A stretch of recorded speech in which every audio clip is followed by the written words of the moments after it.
My name is Ashley, and this is Let's Talk Dispatch. I do. You're gonna do it. Do it really well. And I believe the world needs more dispatchers. Around in the mud, blood, and beer. Years that I'm not working 4th of July. 4th of July. Saying community policing, right? What about community dispatching? So on this show, with the help of my guests, we will educate, empower, and support the heroes behind the headset. Right. Hello, everybody. Welcome back to another episode here on Let's Talk Dispatch with me, Ashley, the Raspy Dispatcher. And today, my guest is a licensed clinical psychologist and owner of the Center for Trauma, Anxiety, and Stress, CTAS, with a focus on assisting first responder agencies in the development of effective and accessible mental health programming and resources. Super excited to talk to her today. You know, we definitely need more access and more conversation about mental health, PTSD, especially how it affects dispatchers. And we need more access to folks who are familiar with working with first responders, because it's definitely a very niche experience, and folks like Brooke are out there doing it. So I'm going to bring her on to talk about it today. Hi, Brooke. Hey, Ashley. How are you today? I'm doing great. How are you doing? I'm doing well. You know, it's my second day of my weekend, so everything is going wonderfully. All right. Yeah, that's pretty good. Oh, man. So tell us a little bit about yourself, your background, and how you got involved with working with first responders. Yeah. So as you said in your intro, I'm a licensed clinical psychologist. I started back in undergrad and got my degree in psychology. Originally was thinking medical school, and then I just bombed out my biology courses. And I was like, Same. Maybe this isn't it. So I switched to majoring in psychology. And from then on, I knew that I wanted to pursue a career in psychology, but there's so many different avenues and degrees that you can go through. So I settled on a degree in clinical psychology. So I went to Boston University and got my master's degree. And while I was there, I had really hoped to somehow network and connect with people who worked at the National Center for PTSD, which is the VA. I knew I really wanted to focus on trauma and work with military. So I made that happen and got a position there after my master's degree, working there for a few years doing research. And then I ended up applying for my clinical psychology PhD and got accepted to a lab at the University of Houston. So in my brain, again, I know I'm going to be a trauma specialist. I'm thinking continue focusing on military. And right when I started my PhD, we had just started making a connection with the Houston Fire Department, which is one of the only fire departments in the U.S. that has staff psychologists. I believe one of, at this point, like 4 or 5. And so right away, I absolutely fell in love with working with first responders. I'm sure this is no surprise to you, but there's a lot of overlap between first responders and military. So yeah, I spent 6 years specializing throughout my doctoral training, not only working with them clinically, in the therapy room. I worked on call, I'd respond on scene, I'd do ride-alongs, crisis intervention, CISM. But I also had a pretty heavy research background. So I developed, I wrote grants, developed studies, and ran nationwide studies collecting data on first responders and mental health, and published and presented at conferences, et cetera. So I was pretty dead set from then on. This is going to be my gig. I still work with military as well, but it's my niche is basically military and first responders. Very cool. And, I always find it really interesting. Like when at my old agency, we had a mental health team, and a counselor would go out with the officer and be on scene, in there trying to help folks. And when you're looking at all these job opportunities that are being created in the field now, how much opportunity there is for folks who have mental health specialties and background, psychologists, all of that can go into the field, and respond in person on the scene of the thing for the first responder and for the person in Yeah. crisis, who the responders are responding out for. Yeah. It's quite interesting, the opportunities that are out there for that now. There's a big need for it for Mhm. sure. And the need means that there's a lot more opportunities for it. But it really still blows my mind that there's so few. I think in law enforcement, I think most agencies have, some type of either psychologists or mental health providers.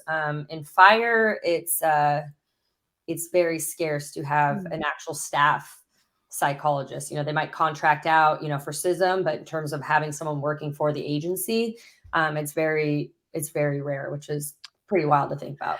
Yeah, it's definitely unique. It's not anything I've really heard of, Mhm. and the ability to focus, like, on your specific folks as well, I'm sure that was pretty rewarding, because it provides research for the rest of, anyone who's trying to do this and trying to figure it out.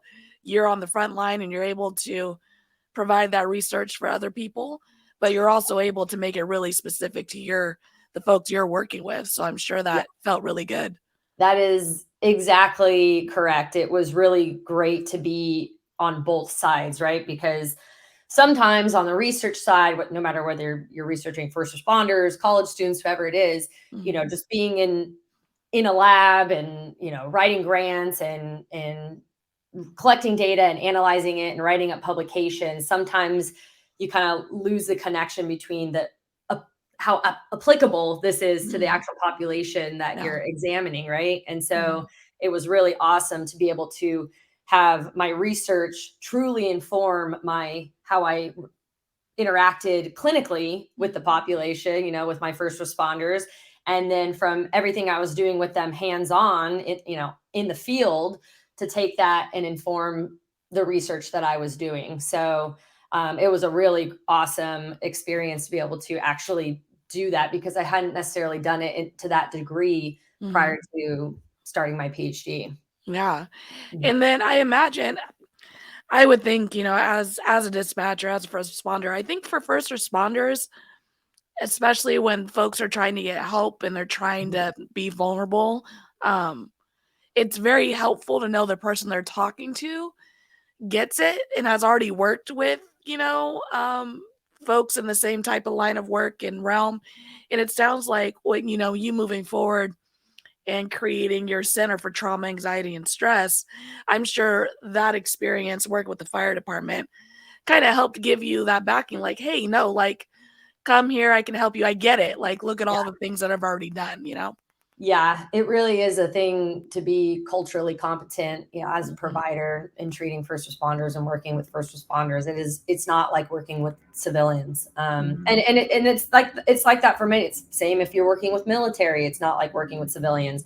I only work with adults. I don't work with children. I never had any training in working with children, but it'd be the same thing. I'm a PTSD specialist, but I wouldn't know what to do, Yeah. treating a 7-year-old with PTSD. It's a completely different population. So, yeah, having the actual hands-on experience and working with first responders and being immersed in the culture. I mean, I was Mhm. showing up to promotion ceremonies, I was showing up to funerals, I was showing up everywhere, just kind of being immersed in the culture really provides that hands-on experience that I can then take out and, utilize now in my practice and in my business. Awesome. Very cool.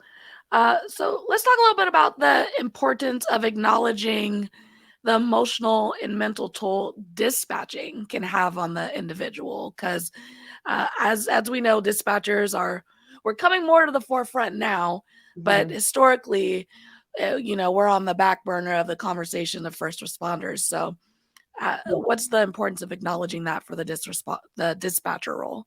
It's huge. It's huge. I'll tell you when I first started my PhD and I was working with the fire department, we would only specifically work with the firefighters, the EMS, paramedics. And one day they said, "Hey, come to our dispatch center." So I was like, "Okay, cool." So I show up at the dispatch center and it was really surreal. This was many years ago Mm. that I mean, I'm trying not to over exaggerate, but I had so many dispatchers like actually reach out and be like, "Oh, can you provide services to us?" Like you know, we need some type of services like this. And I started to ask them, wait, do you not have access to any of this? And they're like, no, we don't. And I was like, well, wait a second. Yeah. That's problematic. Like, hold up. wait a second. You know, so from then on, I started to say I want to see dispatchers in the therapy room as well. But it's huge. A lot of people have the misconception that in order for something to count as trauma, you have to be physically, it either has to, you know, happen to you, or you have to witness it happening with your own eyes. That's not the case. That is not the only inclusionary criteria for trauma. There is an actual, in the DSM, the Diagnostic Manual for Mental Disorders, one of the criteria for trauma can also include dispatch, basically constantly hearing aversive details of trauma, right? So it doesn't mean you have to be there in order for it to count as trauma. Being on the phone, dispatching, having, you know, individuals call in during times of emergency and distress, having to hear these details, all of that counts as trauma. And it affects the individual, the dispatcher, the same way that responding on scene can impact, you know, a firefighter. So these are not two separate things. So the emotional toll, the mental and emotional toll that dispatching can take on someone, or can have on someone, can be significant. It's so true. And, you know, I think that one thing folks might not realize, I think, is a significant difference. And it's not saying one's worse than the other or anything like that, but a significant difference in regards to a dispatcher and a field responder is that field responder might be tied up on that one incident for their whole entire shift. Yeah. Depending on how big the incident, if it's a, you know, a large structure fire, if it's an incident where there's a fatality for a police department, you know, that officer is dealing with that one traumatic thing their entire shift. Whereas the dispatcher, say it's a DV or something like that, and I just spent 8 minutes listening to this person, you know, being assaulted until my officers were able to arrive on scene. I hang up the phone and then the phone rings again. So my officers are stuck dealing with that thing that I'm not even able to unpack yet because I'm dealing with the next crisis. Yeah. Yeah. No time to process, to say the least. And another major thing that I come across with the dispatchers I work with is this kind of constant of what ended up happening. You know, I mean, maybe typically when I talk to dispatch, it's like I didn't have at that moment the time to think about that. But when my shift's over, what ended up happening to that person, right? Not having, if you want to call it closure to what happened, right? And that is a huge toll as well on dispatchers. That is a slightly different, you know, than, like you said, you know, the field workers, you know, the fire, kind of similar to paramedics might experience that, you know, their job is to keep that person alive until they get to the hospital, drop them off.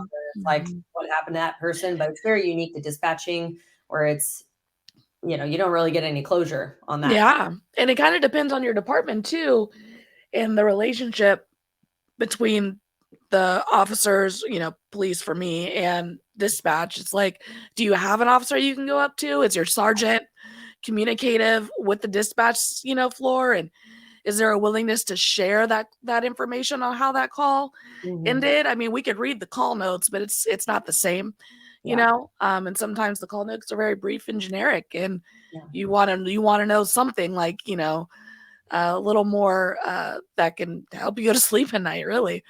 Yeah. That's probably one of the most common themes I come across in working with dispatch, is that theme of just, I keep myself awake at night wondering what happened. Yeah, I think that's one of the things that they talked about. Like I've said many a times on this show, is that I had a really good academy at my first department. And it's probably one of the reasons that I have these conversations and do these things. But they had a whole session on peer support and like coping, and if you take a tough call, like how to handle it and what our resources were. But the reality is, I think that not every department has access to that, and to things like you're providing with your company. And how do folks reach out to you? Like how could someone is it only the departments that can go to you directly, or can someone individually come seek services with you? Yeah, so I'm actually very soon in the next month or two going to be opening up spots again for individual therapy, couples therapy, and then Awesome. I'll also be holding some like group workshops, 4 to 6 weeks based, focused on different topics, like anger management and things like how to control rumination, letting your mind go out of control. So yeah, and I'm going to be exclusively seeing only first responders and military and their loved ones. So yeah. That's amazing.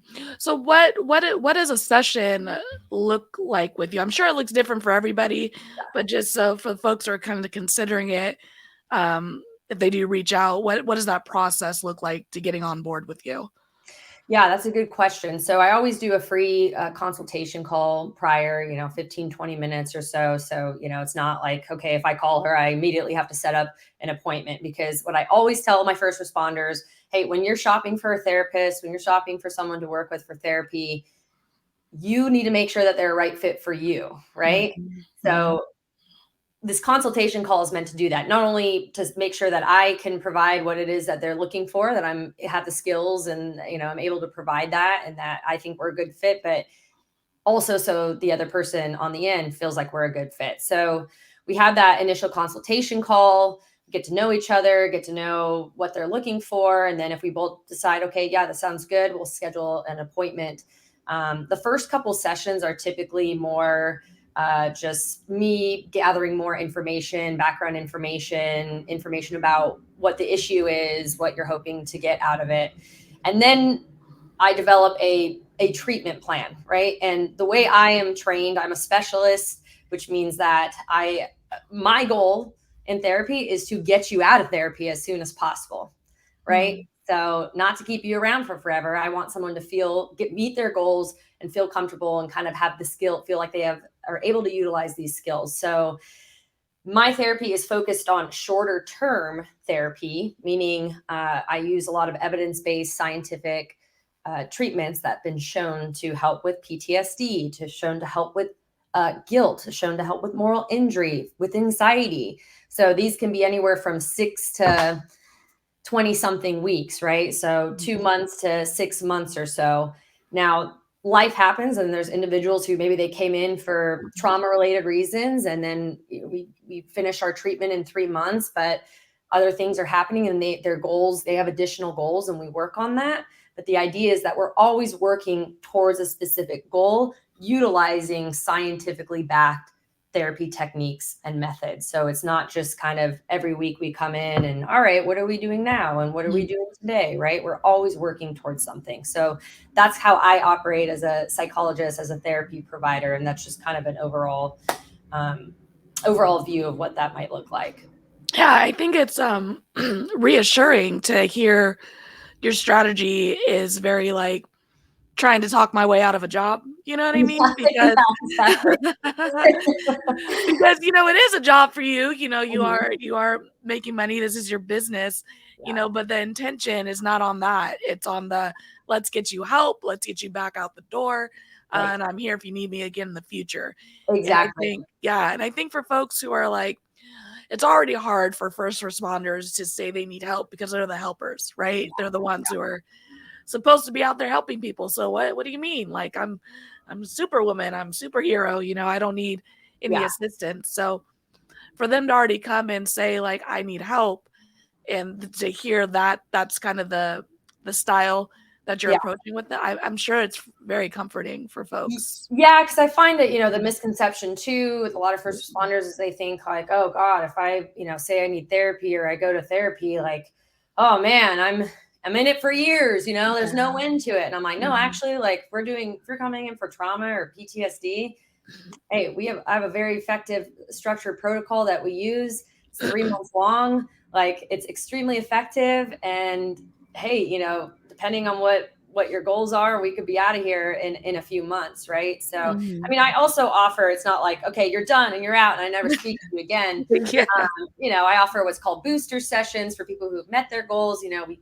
say they came in for PTSD. We did our 3-month treatment, and then, they meet with me once a month to check in, see how things are going. And then again, I always remind everyone too, mental health is similar to physical health, meaning it's not like, hey, you go to therapy one time and then you're just perfect and then nothing ever happens again and you're set for the rest of your life, right? So that being said, the expectation is that we treat you, you're doing well, you're out the door. However, it's okay if, a year from now, maybe you come back in for weekly sessions again for another couple of months, right? And I say it's similar to physical health because, I say, what if you went to the doctor, you had high blood pressure and the doctor said, okay, take this medication, do this with your diet. We'll check on you, in the next couple of months. All right, you look good. It doesn't mean that for the rest of your life, you can just do whatever you want and the high blood pressure will never come back, right? So there's always things that we have to do to manage and keep track of and make sure that we're healthy physically and mentally. Exactly. And another thing that you mentioned earlier was that for folks in your process is getting to know each other and making sure it's a good fit. I think there are a lot of folks out there who are like, I've tried therapy. I hated it. It wasn't for me. And I do want to reiterate what you were saying is that it's like speed dating, like hey, what do you like? You like this? Oh, that's your style. Okay, that works. Oh, that doesn't work for me. It's really finding the perfect fit in your therapy. And it's not going to be one psychologist, it's not going to be one therapist. You might have to shop a little to find the right fit. Exactly. That's a huge thing that message I try and get across. Shop around, just if you tried it once, hey, I'm very open about, I take care of my mental health and, I have a psychologist that I see and I had to shop around. I went to several different people and it's not always that, oh, you don't like this person because they don't know what they're doing. It's also just a matter of fit. Not only are they competent, to help me with what it is that I want help with, and how do I feel around them? Do I like their demeanor? Do I like their communication style? Do I feel comfortable with them? Right. And so it could be that, a first responder is looking in the consultation call, they kind of I didn't really feel comfortable with that person or, it wasn't really my vibe. But you can do it if you've seen someone for 2 or 3 sessions and you're like, maybe this isn't working for me, there might be someone else. So I do talk to a lot of first responders who are like under the table, tell me, well, I did see someone and I didn't like it. And then, it's kind of like a one and done thing in their head. Like, that's it. There's no solution, right? Shop around. Yeah, definitely. It's your time. It's your mental health. Like, folks are providing a service. And I think the majority of folks they're just wanting to help. And they know that if it's not a good fit, like they're on the other end of it too. Like they get it, so definitely if you're out there, if you're thinking about it, you're like, Ashley, Brooke, stop. I already did this. I'm not going to do this again. Please definitely reach out to Brooke because she gets it. Right. But if you reach out to Brooke and she isn't a good fit, to keep shopping around because the end goal is to find someone who can help when you're struggling with whatever it is that you could be struggling with. Yeah.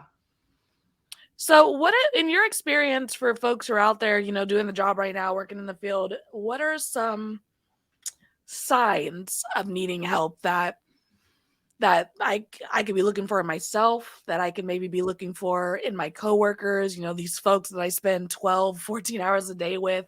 What are some things that we might be able to look for or be able to see that might give us a red flag saying like, I might need a tune-up, Yeah, I'd say one of those main signs that you can look for in yourself or in others is someone who slowly starts to kind of isolate in different ways. And I say in different ways, that could be that like physically they start to isolate themselves, right? You don't see them around, off shift as much if you used to hang out. It could also be emotional isolation in a way. If you just notice that yourself or this other person feels more disconnected, seems more disconnected. Disconnectedness and isolation is typically one of the first signs for a lot of different, whether it be anxiety, depression, trauma related issues. Disconnectedness and isolation is one of those. So just, I tell my first responders too, this could be that,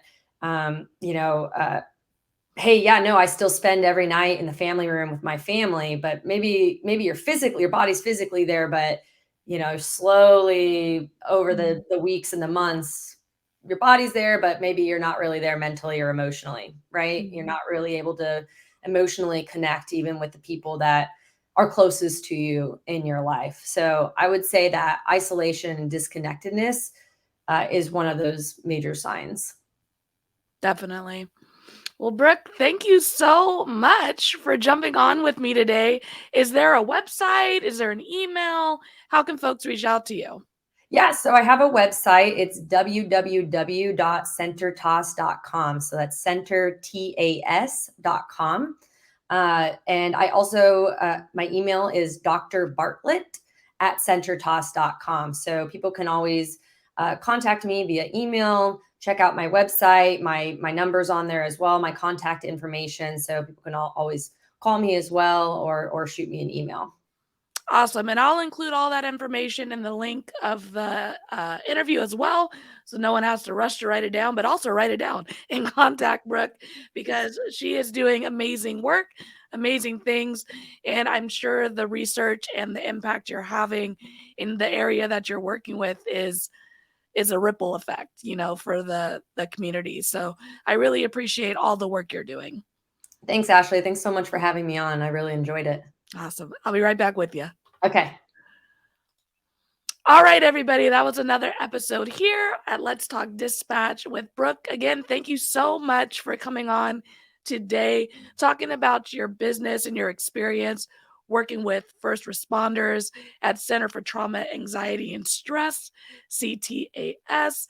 Again, I'll have all that link and information in the information section of this video, so you folks can reach out to Brooke and connect and maybe even get some help for yourself, for your department, mental health, PTSD. It's all a reality in our line of work as dispatchers, as first responders in general.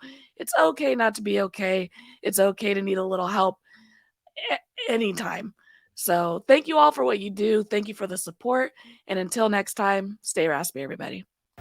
Thanks for joining us here on Let's Talk Dispatch. Don't forget to hit that subscribe button and leave a 5-star review. Consider joining our Patreon for exclusive content, early access to episodes, and discounts on merch at theraspydispatcher.com. Follow us on Instagram and Facebook, and subscribe to our YouTube channel.